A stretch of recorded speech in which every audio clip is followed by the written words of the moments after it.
Christian, merci beaucoup d'être là aujourd'hui. Plaisir, non? C'est toujours intéressant de voir que les ministres sont préoccupés de voir comment on développe nos comtés et comment on travaille fort pour développer nos régions. C'est certain que tout ça, ça ne se fait pas seul, évidemment. On a travaillé très, très fort, particulièrement dans la dernière année et demie, pour faire en sorte que notre région de Montmagny, Lilac, Kamouraska, Rivière-du-Loup soit choyée dans l'octroi de subventions pour faire de la réalisation de projets, et particulièrement celle où on est ici aujourd'hui, dans la mesure où c'est M. Harper qui était venu l'annoncer à Montmagny, si on se souvient, particulièrement pour les investissements qui étaient faits à Grosse-Île et ici à Berthier-sur-Mer. Je pense qu'on aura vécu dans la dernière année et demie notre région au pouvoir. Et les gens m'ont élu il y a 1 an et demi. Et ça a donné des résultats absolument phénoménaux dans la région, parce que ça faisait longtemps qu'on n'avait pas eu des investissements aussi importants dans toute la région, et je suis extrêmement fier de ça. Et je suis extrêmement fier surtout de travailler avec des maires comme Rosario et tous ceux de la Côte-du-Sud, tous ceux de la région de Montmagny, Lilac, Kamouraska, Rivière-du-Loup, qui ont travaillé très très fort pour présenter des projets. Donc le dynamisme de nos gens est quelque chose aussi qui est très important. Monsieur le maire, merci beaucoup. Merci, ça me fait plaisir d'être ici à Berthier pour pouvoir constater justement, comme Bernard m'expliquait, tout le projet qui s'en vient. Et vous venez de le redire, je pense que c'est un gros plus pour la région ici. Ce matin, comme vous savez, on a lancé l'autobus de campagne. Et puis l'idée étant qu'on va se promener dans nos régions, puis on va dire à nos gens, encore une fois, qu'on est parti de toutes les régions. On veut continuer dans le développement de nos régions. Le dernier budget qu'on a déposé est le fer de lance, justement, de la plateforme électorale à laquelle on a ajouté certaines autres mesures fiscales à venir, lorsque le budget sera rééquilibré.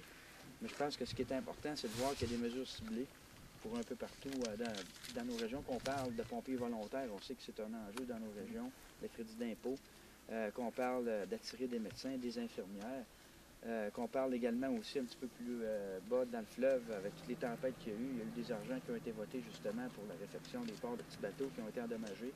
On parle de programmes de recherche d'aide industrielle accru au niveau des PME, ainsi que de maintenir un cadre fiscal bas. En termes nets, dans tous les projets qui sont dans mon comté, mais qui aussi débordent, parce qu'il y a Internet haute vitesse à l'intérieur de ça, il y a le revenu des taxes d'assises qu'on a doublé, le gouvernement conservateur a doublé les taxes d'assises.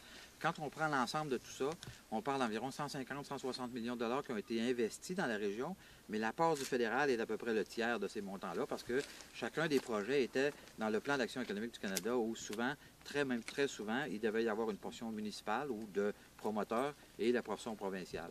Donc, j'ai travaillé très en étroite collaboration avec les députés qui étaient Claude Béchard à l'époque dans Kamouraska, Témiscouata, Jean Damour et Norbert Morin pour faire en sorte de faire lever des projets. Parce que, vous vous souvenez, quand moi je suis arrivé au mois de novembre 2009, il y avait déjà 6 mois de fait dans le plan d'action économique du Canada.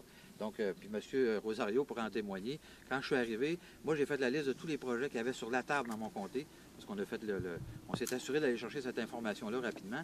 J'ai été élu en novembre, j'ai été intronisé quelque part au début décembre. Et le 4 janvier, j'étais de retour à Ottawa avec ma liste pour aller voir l'ensemble des ministères, pour aller s'assurer d'aller chercher le maximum pour mon comté. Ça, je peux en témoigner aussi. Chacun a sa façon de travailler. Moi, je suis un entrepreneur de nature et j'ai une façon de travailler qui a été très systématique dans ce cadre-là de travail, parce que je savais que j'avais pas beaucoup de temps. Je savais qu'il y avait des montants d'argent qui avaient été ajoutés aussi par Québec et Ottawa et qui prenaient fin le 29 janvier en termes d'engagement financier des gouvernements. Donc, je savais que j'avais très peu de temps. Donc, j'ai travaillé très fort, j'ai mis beaucoup de pression pour m'assurer d'aller chercher le maximum pour mon comté, parce que c'était mon rôle et c'est toujours mon rôle. Alors, que d'autres députés puissent ou ne puissent pas le faire, regarde, ça leur appartient. Moi, j'ai travaillé pour mon comté et je suis très heureux et très fier de faire ce que j'ai fait. Mais vous étiez aussi un convaincu du plan d'action économique. Absolument. Vous avez voté pour, alors que l'opposition a voté contre. Absolument. Deuxièmement aussi, trop de maires m'ont dit, ont déploré l'absence de députés dans beaucoup trop de comtés ici au Québec, alors que lorsqu'on est justement le porteur de ballon en matière de plan d'action économique, on y croit et on s'organise pour que ça marche. Le principal défi, je vous dirais, c'est on a j'ai un comté qui est très grand. Il y a 58 municipalités. Et je me souviens, lors de la première campagne, on avait fait près de 10 000 km en 30 jours. Et on s'apprête à faire à peu près la même chose cette fois-ci. Effectivement, c'est une dynamique qui est totalement différente. Évidemment, l'organisation, quand on est dans une partielle, elle est, je dirais, elle est très resserrée sur le candidat et toute l'organisation vient de l'extérieur aussi. Au moment où on se parle, c'est d'une façon équitable. Tout le monde a à peu près la même organisation d'un comté à l'autre. Mais évidemment, c'est un challenge de tous les jours. Mais je pense que le principal défi que nous allons avoir cette année, c'est la sortie du vote. Parce que les gens, je dirais de façon majoritaire, presque unanime, ne voulaient pas de cette élection. Et ils sont vraiment là, insultés d'avoir cette élection au moment où on se parle.